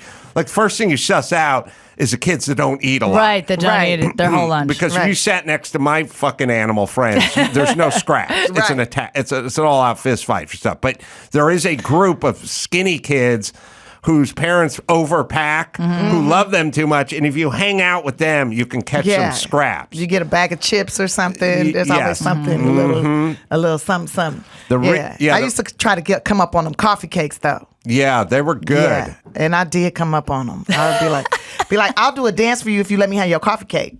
And they'd be like, what? I'm like, yeah, I'll show you how to do the Running Man if you let me have the coffee cake. And they'd be like, all right. And I would do the Running Man, and then I get their coffee cake. Nice. It's weird. It's weird, and especially when you have kids, you think about, like, I spent my whole life mooching. I would go down to, I would go to Henry's Tacos, and I'd go, give me your broken taco shells, because they had hard tacos back then. Give me a glass of water, cup of water, and give me 3 hot sauces. And then I would just sit there and eat their broken taco shells with the hot sauce and whatever. Make your own nachos. And then you have kids, and your head explodes. That this was just a way of life for everyone I knew, pretty much. But let's talk about your pain, Tiffany. No, we're talking about you and these broken taco shells. Oh, man. So you would just go up to restaurants and be like, let me have your damaged goods. Yeah, whatever stuff you're throwing away, I'll eat it. Yeah, I wouldn't dumpster dive unless I was working at McDonald's, in which case I did have to throw away filet of fish sandwiches, and I stashed them in the dumpster, in the arm part of the dumpster, the hole, so I could get them later.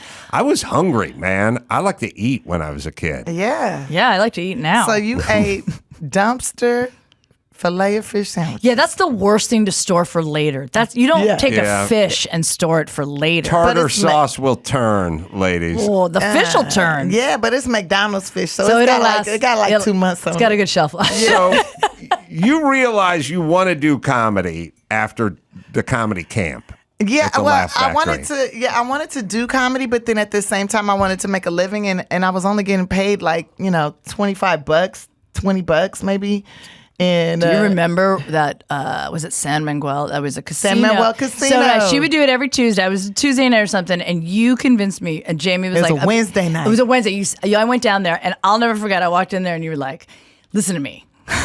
This crowd, I don't know, but it was like $200 for the night. You're like, this is where you're right. It's $250. And I remember I got up there, and there was like a couple strippers in there, some people. It was like a crazy crowd. I mean, you handled it so well because you were hosting it. I mean, it was all good and fun, but I was like, oh my God, where am I? But that's the place to be because you get paid nothing in town. You'll drive anywhere at that point for like $250. I did like 10 minutes, 15 minutes. You're like, thank you. Yep. You're not getting that in town. You know what I mean? You're not. So well, you probably were, because you were the great Adam Carolla. We were getting $20, and driving I remember 45 minutes to get there. I remember doing a comedy union, and they paid me $12. I was like, what the fuck? And then the Improv, one time they gave me $7. Oh, $7. Yeah. So, by the way, most places, until I was passed as a regular, is nothing. I mean, now a lot of people pay me, you know what I mean, just like small independent shows, they'll pay me. But like, a lot of times you just wanted stage time. You didn't even care. I would teach comedy traffic school for 8 hours on a Saturday and a Sunday and get $85. So $85. Wow. But you got to break it down. That's still $11 an hour or whatever. Really? It's terrible. It's terrible though. Yeah, and then wait, pause. Wait a minute. And they're charging what, $150 a class to each person? What do you think? How many people would be in the class? So here's what I remember. How many people were in the class? Probably between 20 and 30 on an average day. 20 or 30 people, let's say it's 25. Pay $150 a piece. No, they wouldn't pay that much because this is way back in the day, and you could go to like Sears traffic school Right. for like 18 or 19 bucks. And Right. Oh, okay. Then that's there's fair. Let Us Amuse You. Right. And we were like, I had remember friends that did this too. I remember like our instructors, like, we are charging people $24. You know, that is $5 more than Sears, and they want top-notch comedians, you know. I was like, well, what top-notch comedian's going to do a 9-hour set in Did you do Conejo, material, YMCA? or were you just talking about traffic school? No, but if you got 30 people and they're all... That's a good show. They're all $25 a head, you know, show. the school made some money. Did you do like regular material? No, I was just funny on my feet. And so I had a whole curriculum I was supposed to go through, but I never did it. I did, 7 hours of crowd work. And these people are still terrible drivers, is what you're saying. I'm saying it's a tacit agreement. It's Okay. like two prize fighters that don't want to get hit. Okay. You know what I That's mean? fair. Like, they're there for 8 hours. I'm there for 8 hours. They're angry. They're there for 8 hours. I'm angry. I'm here for 8 hours. No one gives a fuck about passive restraints or airbags or cone zones or anything. We just want to get through this. So I'll take the half-hour lunch. I'll stretch it out to an hour and a half.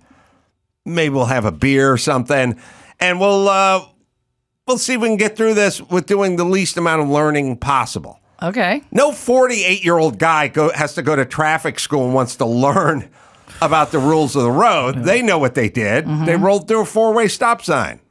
But don't you have to take a test at the end of the class? I had to take a test to be certified to teach, and then I had to sign certificates for everybody. But now at the end... they didn't take a test? Because I remember going to the improv driver's ed school or you whatever, did? traffic school. I did one online. I didn't do that one, but you do have to take a test in between each chapter. or Yeah. whatever. Well, I had to go, and this was like 2002. Maybe, and I went, and I was like, "Oh, I am way funnier than this guy. I could teach this class." That's what my class thought. I thought about that. I really wanted to do it because you try to think of any ways to make money, and doing comedy, doing that, I was like, all right, I could totally do this. But then I was like, I don't want to be there. But I learned that if you look in your side mirror, in your side view mirrors, right, and you see two headlights in the car next to you, you can see both the headlights. It's safe to get over. Oh, that's great because I almost. If you see one, don't do it. Don't do but it. if you see All right. two headlights, it's enough space. It's safe to get over. The worst part about being a traffic school instructor is you have to go to 3 full-length 8-hour traffic schools before. And was that worth it for your $85 a day? For me, it was my first move into like show business. All right. Okay. That's fair. I worked on a construction site. Like, I was working in t-shirt and jeans and dirty and busting up stucco and working with a bunch of illegals and stuff like that. Being able to stand in air conditioning and talk and not have to move cinder blocks or boxes or unload a truck, just physically to get paid for talking. Yes. That was a milestone for me. That's a win then. But I bet you look good moving all that wood around.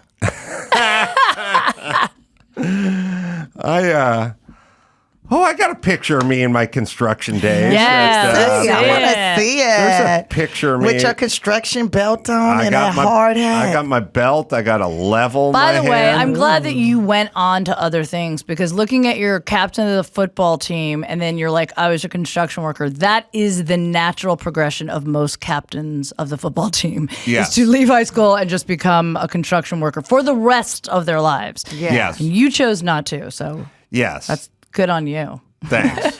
We'll find that picture somewhere. I can't wait to see that. I know that's going to be something to see.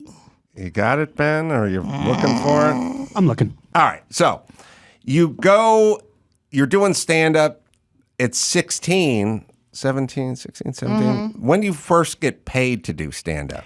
Well, when we graduated from the camp, we got paid $40. Oh, okay. Wow. All Yeah, right. for the graduation show. So that's technically getting paid. And I thought, if I get paid $40 every time I perform, I could maybe make a living out of this if I do like 4 shows every night. Oh my God. In LA. This is one of no the car. So easy. This is like one of the rare success stories. I don't mean rare, but I just mean like somebody intervened, said, look, you can go to counseling or you can go to comedy camp. and it worked. Yeah. So often where is that person? Like, I never had that person. I never met that person. It was a social worker. Yeah. Like, you never had a social worker?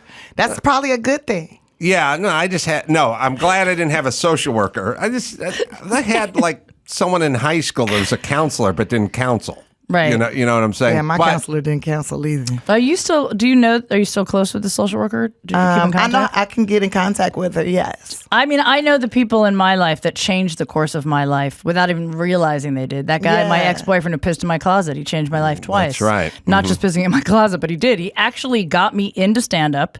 And later, 20 years later, when we reconnected, we dated 20 years later, literally, he, again, course-corrected me into working on Funny You Should Ask. No joke. I wasn't going to take that job initially on the pilots. And he just, out of the blue, he's not even in the industry. He's like, I think you should do. He literally came in twice in my life, was like, you should do stand-up.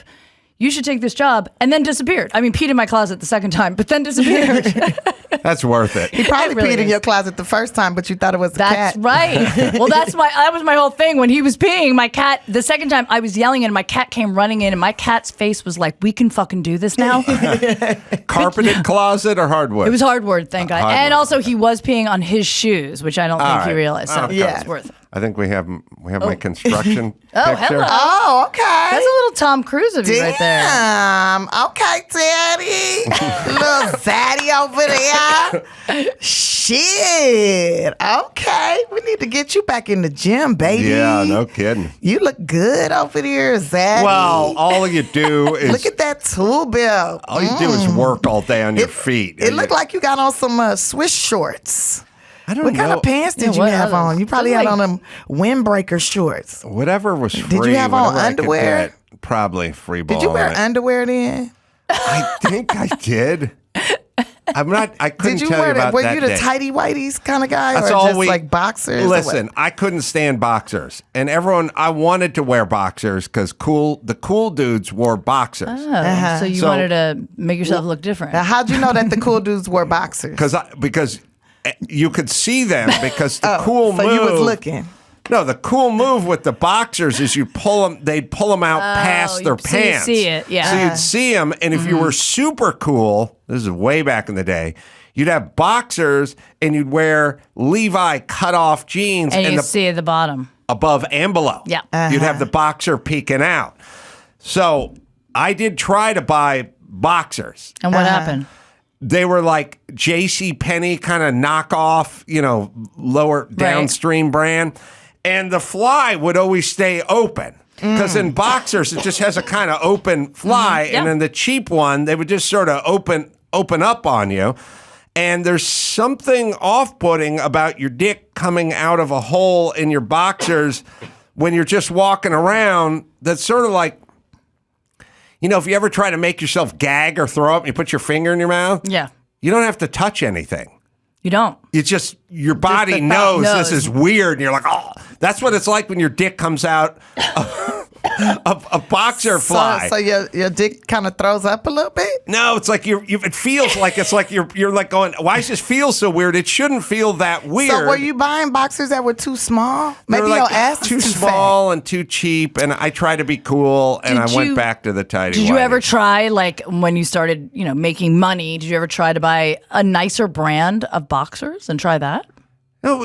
No, because I'll tell you why. Boxers are flawed, and that's why no one wears them anymore. Some people wear them. And what do you wear now? Boxer briefs or you? Yeah, boxer briefs are nice. Boxer briefs are great. Boxers are no good because the whole reason you wore the tighty whities or the jock strap or the boxer briefs is to keep things in place. Yeah. So this would be like you wearing a bra where your titties never touched a bra. Like, what kind of bra would that be? That's what a padded bra. Boxers are just a big, wide thing where your dick and balls just swing around inside of it. And it doesn't work.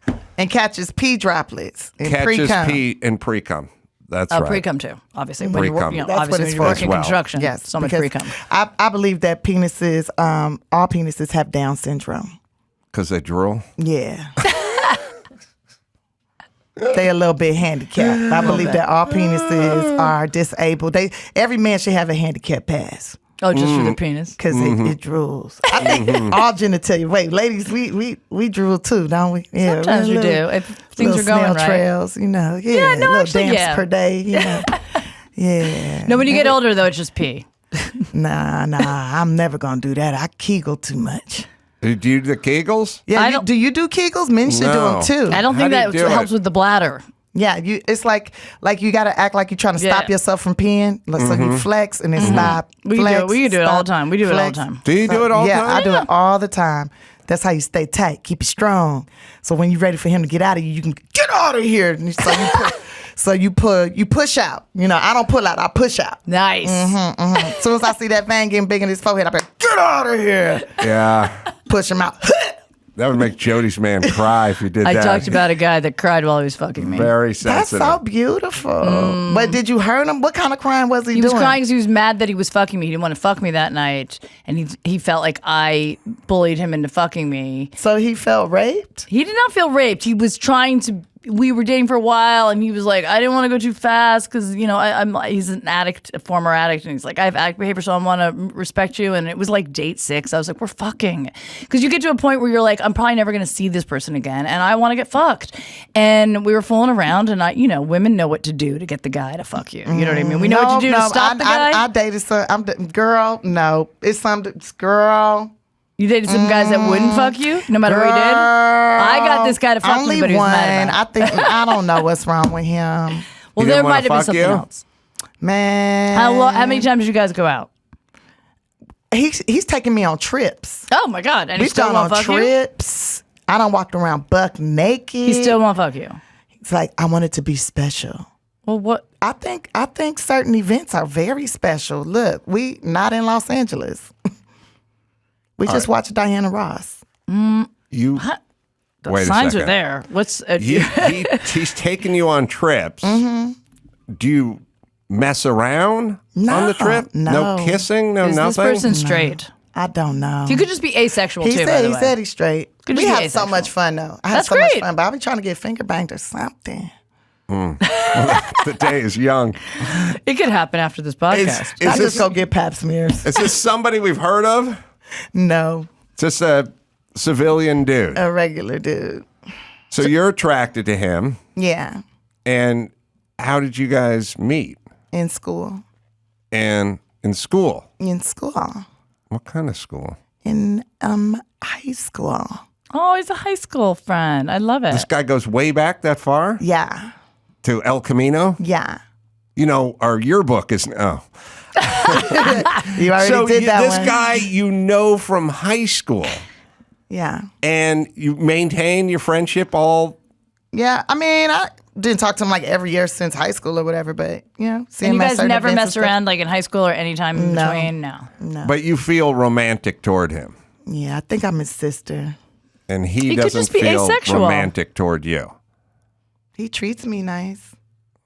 Interesting. Treats me romantically.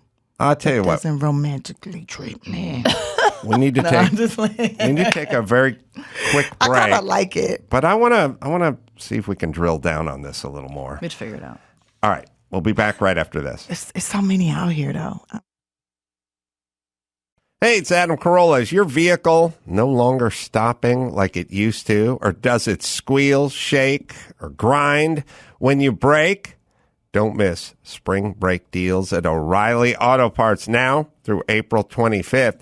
You can get 15% off when you buy a set of Brake Best Select or Import Direct brake pads and 2 rotors. Brake Best Select and Import Direct brake pads are engineered for all driving conditions to restore and improve braking performance. With application-specific friction formulas, noise-canceling shims, and low dust operation. Trust Brake Best and Import Direct to deliver better braking. Don't take a chance on your next brake repair. The professional parts people at O'Reilly Auto Parts will help you find the brake parts and supplies you need to do the job right the first time.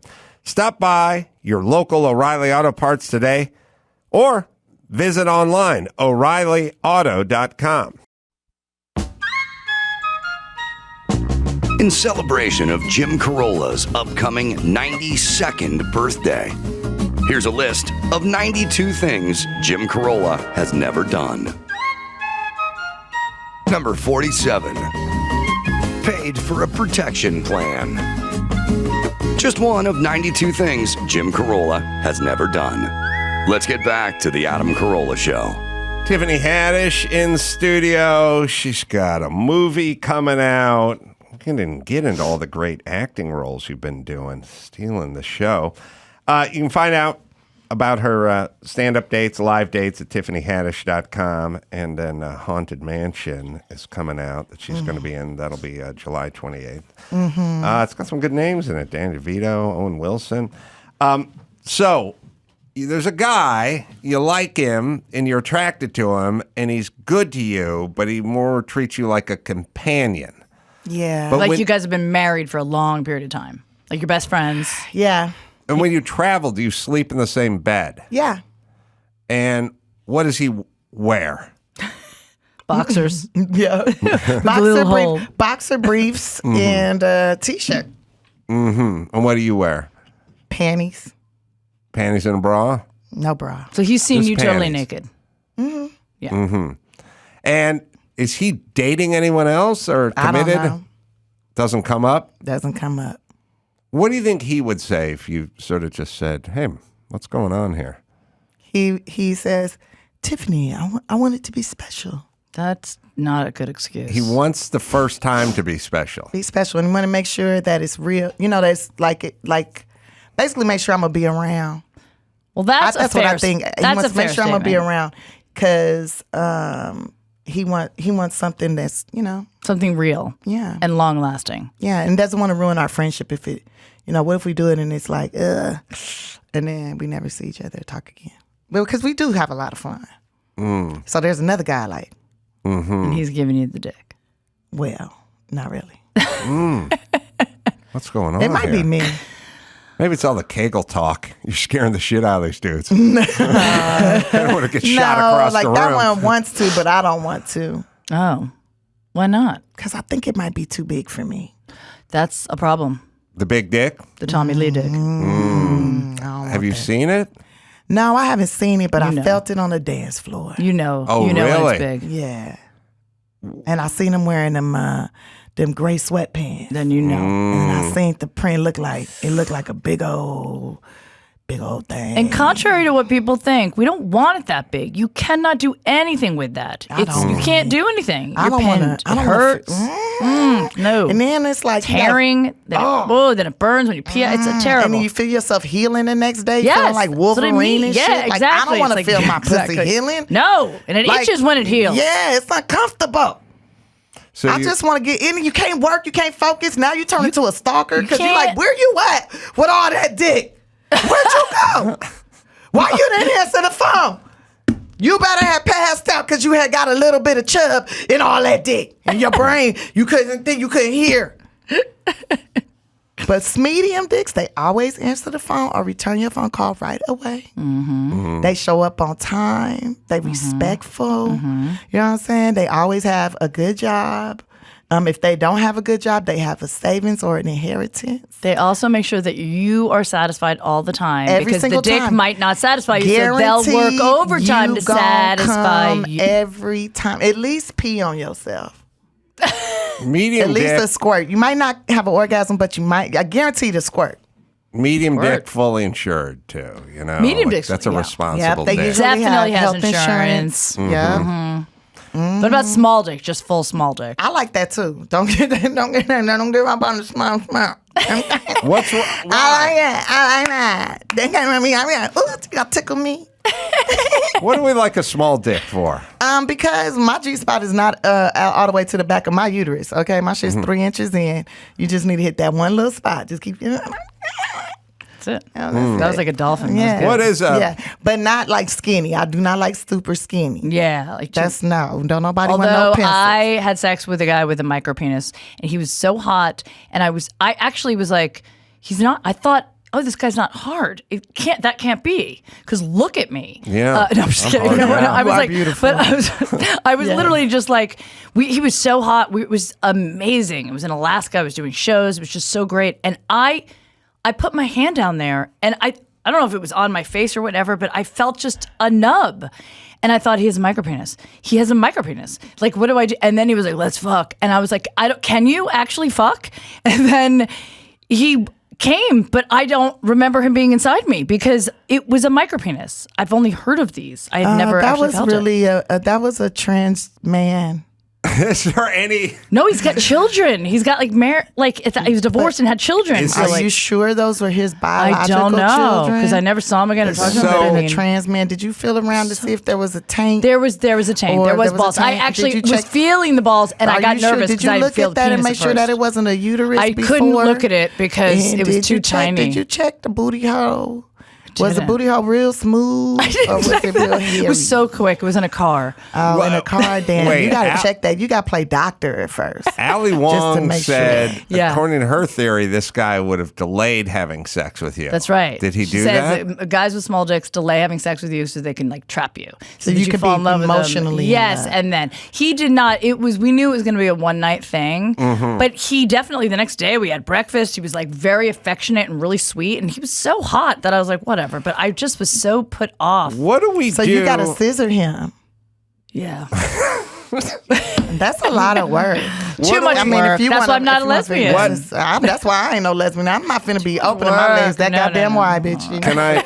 And get your titties off my shoulder. The fuck? That's a Neil Sedaka song. Get your titties off my shoulder. Ever been with a woman, Tiffany? Good not on you. Purpose. Yeah. Well, I wasn't. No, it's a story I would like to tell, but then I don't think I should tell it. What happened? Okay, so I was in the club, right, and I was dancing with this guy, and the guy's real handsome, right, and we the same height, eye to eye. I'm like, that's what I should have known. But then we was getting in and dancing and stuff. I was letting them touch all on my body. I was touching on their body. He's touching on my titties and stuff, rubbing on my booty, and then he's like, hey, you want to go sit down in the booth and have a drink? Let's cool off a little bit. I was like, yeah, let's cool off. Let's go. So we go to the booth, right? And then he's rubbing on my lower back and stuff and rubbing on my booty and touching on my thigh. And we having our drinks and stuff and everything. And then I'm touching his thigh and all that. Then they touch my coochie and I'm like, oh my God, you touching my coochie. And they didn't touch my coochie outside my clothes. It was on the outside of my clothes, but it was it was still nice. And it's that's hot. Sometimes hotter. Yep. It's kind of rubbing it a little bit. So then I was like, oh, let me touch that thing, right? So then I try to return the favor, but I couldn't find it. I was looking for it, and then I was like, oh, you must be a super medium, huh? That's my favorite. And they was like, well, what's super medium? I'm like, very, very small penis, because I don't feel it. Guys love to hear that. I don't feel it, but that's my favorite. I'm small and I'm big. And they was like, oh, no, I was actually born a woman. And I was like, oh, okay, all right, okay. Yeah, okay. How'd you get out of that? Now, I'm going to tell you, I thought I was getting pregnant that night. I thought this was going down, that I'm going down with this. I'm going down the road with this man, right? And when they said that, I was like, oh, okay, all right. Your voice got that high. I thought we was going to be fucking tonight. I thought we was going to be fucking. I thought I was going to get pregnant by you tonight. And what did he say? And he said, oh, well, we can get it in. I'm like, yeah, but I really love dick. That's my favorite. Dick is my favorite. Oh, I got a whole drawer full of dicks. I got all kind of dicks. What kind of dick you want? You want a blue one, a pink one, a black one, a big one, a small one? What kind of dick? I got a whole drawer full of dicks. And I was like, that's what's up. That's what's up. I got a drawer full of dicks too, but I prefer my dick to have a heartbeat. I prefer my dick to be OG original dick, but I'm not tripping. Actually, you are so fucking handsome. You know what? I know somebody who would love who would love everything about you and would be able to deal with everything you got going on. Because I'm gonna tell you, I'm weak, and I'm gonna be requesting dick with a heartbeat. I'm gonna be requesting a real deal. How did he handle it? And they started laughing at me, right? And I was like, no, I'm serious. I'm about to call my friend up here right now. and I'm going to introduce y'all. Do you know I introduced them to my homegirl, and they are engaged to get married now. Oh my God. Yes. Oh, I'm like that. so happy for them, but a little bit jealous at the same time, but happy. I love that. That's a great story. Yeah, except for when someone says, how'd you two meet? Because one says church and the other says at the adoption agency or something. And then they just got to say, oh, our friend Tiffany introduced us. What do we do? What do we do? Back to the micro penis. Yeah, that's unfortunate. What do we do orally with a micro penis? You can't. You eat them out. And here's the thing. Before I got a lot of Botox in my neck, I love giving blowjobs. I can't anymore. Why? Because I have so much Botox in my neck, I can't open my mouth. That's it. But that's a micro penis. This is a micro penis blowjob. Yeah. But I like giving regular blowjobs when I have Botox in my neck. Wait, so you can't open your mouth wider than that? And you know what? It's fine. I've given enough blowjobs. We're fine. I want my neck to look I'm thinking smooth. about pastrami sandwiches. I try to fully I do. It sucks. I can't. I gotta cut food up. Yeah. You know what? Though still worth it. Look, I do full extendo on that thing. Worth it. I did always have a tiny mouth in my defense, but like one day I was blowing a dude and I'd been blowing him for, a while. I was dating him. And he was like, babe, teeth. And I thought, wow, I'm like losing my I've never, ever, no one's ever said teeth. And then I realized I can't open it anymore because it relaxes the muscle in your neck. You can't do it. I was like, but like my neck looked a lot better. So I was like, sorry, buddy. Yeah. I'll jerk And that's when you hit him with the... I did the little of that. I was like, we'll improvise. All right, but what's the... You just get the tip. You just get the tip and you use the hand. And with a micro penis, that's all it is the tip. But what is the guy... What's etiquette?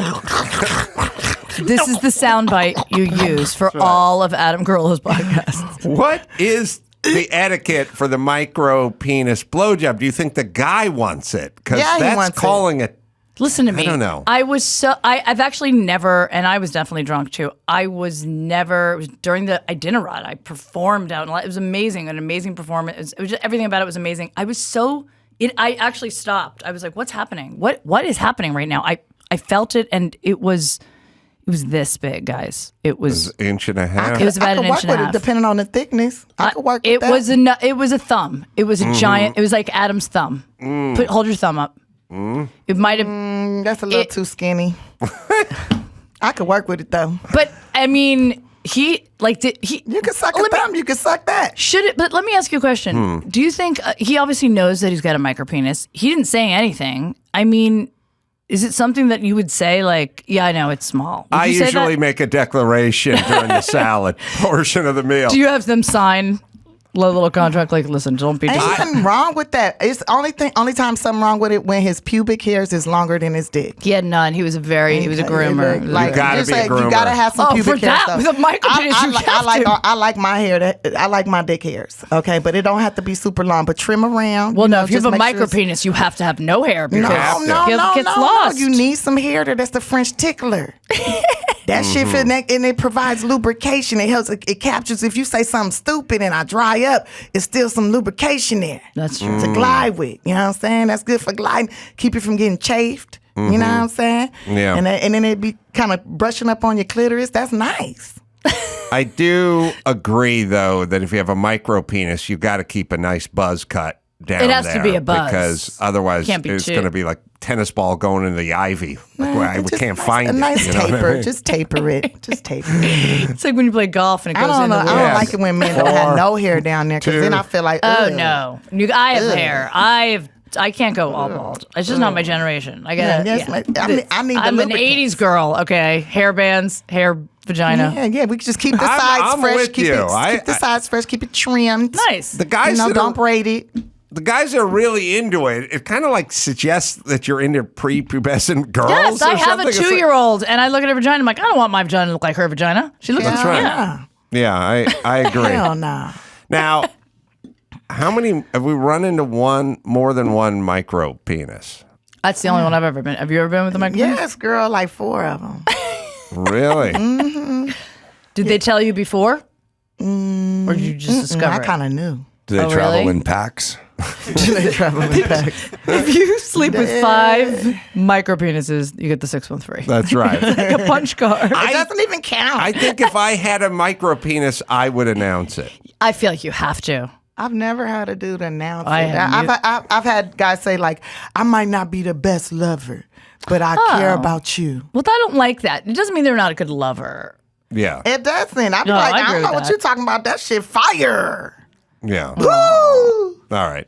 I'd be like, boom, run that D. I have fantasized about getting blown by Bernadette Peters because her mouth is so small. Oh, yeah. Guys do like a small mouth. That in relation, it would seem so girthy. Now with my tiny mouth, every dick is a giant dick. Ladies, listen to me. Just get a little Botox and then every guy is massive. So, Tiffany, sorry to steer it back toward your incredible life. Brothers, sisters, like the extended family, are they around? Are they trying to hit you up for loans? Did they become successful? Well, my 2 sisters are doing very well, and my brothers are good. And I mean, occasionally somebody will try to hit me up for something. I'll be like, well, I'm always about, I'm the type of person, I don't like to give away just giving money. I don't do that. You can earn it. Because when I used to just give money, they would resent me. Yes. Or they say, oh, let me borrow this. And I'm like, okay, you can borrow it, but if you don't pay it back by my birthday, then you can never ask me for money again. And then they get an attitude with you or whatever. And it's like, well, if you decide to exit my life, I don't care. But people I really care about, I'm like, I can't just give it to you. You can earn it. And if they really want it, they'll do whatever work it is to get it. But most of the time, they don't want to do the work, so then I don't have to give them the money. There you go. People are weird that way, like how easily they get insulted when you ask them to do something. Like it's ridiculous. I had one relative ask me, she was like, I just need a little money to tie me over, just get my bills together and stuff, and I would love to take a vacation. And I was like, you would love to take a vacation? Now, mind you, I've been working my ass off for 6 years straight. I just need a little vacation and maybe take the whole family on a family vacation. I said, what do you need? She's like, like $40,000. I was like, $40,000. Where's she but going? I would be most comfortable if you gave me $60,000. I was like, are you fucking serious? Oh my God.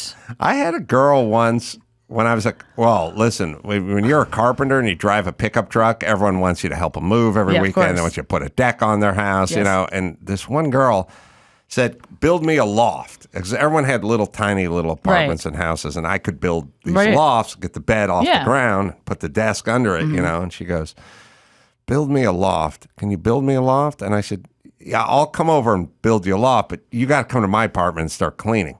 Yeah. And she was like, what? And I was like, you clean my apartment while I'm building you a loft. And she's like, what the fuck? And I was like, hey, listen, your job's about $8 an hour. My job's $15, $20 an hour. Right. So you're getting a deal. I'm a carpenter, but you need to. And it's so weird. She ended up doing it because she wanted a loft. Yeah. But it's weird how people get angry and put off and like you're telling them, God forbid you bring, when they ask for a loan 4 years later and you go, you never did pay back the first one, they get pissed off and insulted. How could you ask me for that? You don't need it. You don't need it. And number one, what the fuck I need? I pay taxes, bitch. The number one answer is I thought I paid you back. I put a down payment on a house. I put the down on a house for a family member. Oh my God. And years later, when I brought it up, she was like, I thought I paid you back. Oh my God. And I was like, you didn't. And she's like, all right. We just moved on to the next I have such a hard time asking for people for help. And I grew up, my parents gave me a lot, but they also taught me about my work ethic. I got a job when I didn't need to at 14 because I wanted to make my own money. And anything I've ever done as an adult, I've had so many ups and downs in this career. I've always been like, I will, because I taught comedy. If you want to do, I would like barter. I would work for you. I would do anything you want. I don't like asking for that. And if it was a loan, like from my parents, I would automatically set up the auto pay in my bank account so they never had to. Owing people money I just can't. Anxiety. I just can't do it. So much anxiety. I will do anything else to get that money. Especially, yes, work for it is the best thing you can do. That's such an amazing thing that you would offer that because it's just what ridiculous. kind of work might they do? Search for micro penises. Well, I don't have a lot of work for them to do, but I would be like, clean a house. Yeah. Mm-hmm. File stuff for me. Run errands for me. Yeah. Like you're gonna have to be on call. You on call. I might say, yeah, that's pretty much all they could really do for me. I mean, maybe write a joke or two if they funny. Punch up a script. Yeah, do some punch ups. But my friends no, I had one friend ask me for $100,000 out of nowhere. I was like, what? It's like, can I get $100,000? And I was like, look, I really value our friendship, and I have a policy now where I don't give money to my friends. No. I don't give money to my friends. I don't loan money to my friends. Mm-hmm. And if I give you this money, we ain't friends no more. Because you don't value our friendship. If I'm your last resource and you really need it, I'm your last resource, well, I'm going to get back to you. And they ain't asked me for no money since. Really? I like and your we've been policies. having a great time. Because, money be fucking up relationships. It does. Unless you are giving, and I have actually given, and it's a gift. And yeah, it's if not I just alone. feel it in my heart to give it, that's different. If I give you a gift and I never expect you to pay this back, then that's fine. You know what I mean? But if you come to me and you ask for something and you have no intention of ever paying me back, then the relationship is not going to last, obviously. Right. Well, here's a hypothetical. I think I can answer it. But I'm asking you guys. The people I have done the most for in my life resent me the most and treat me the worst. And then there are people I have people like Mark Garagos and Jimmy Kimmel who've done wonderful things for me and treat me the best and never ask for a penny or a ride or a handout or anything. Can we say it's safe to say that those that you've definitely done the most for far and above anybody else resent you and treat you the worst? Is that accurate? Because it's guilt. It's guilt inside of them, and the only way they know how to process that guilt is to be mean to you, or to be they don't, you know what I mean, or to ignore you because it's guilt and shame, and that's why it comes out like that. Yeah, I agree. And some of them is jealousy too. The jealousy because you can do for others and they can't. But aren't you do for them damn glad, Tiffany, especially that you come from where you come from so you can own it, in the sense that if my dad was a super successful business guy and then I got into that business and then I got rich and then people ask me for money and stuff, I'd always kind of feel like, well, I kind of was my dad. Right. And how much of this money is really my money and whatever. But when you come from just poverty and distress and it's completely self-made, you can completely own your success. Yeah, no nepo I did the babies work. here. Yeah, I did the work. It was me that did the work. Yes. I built the relationship. And you had enough shitty jobs along the way that you completely have the perspective and the understanding.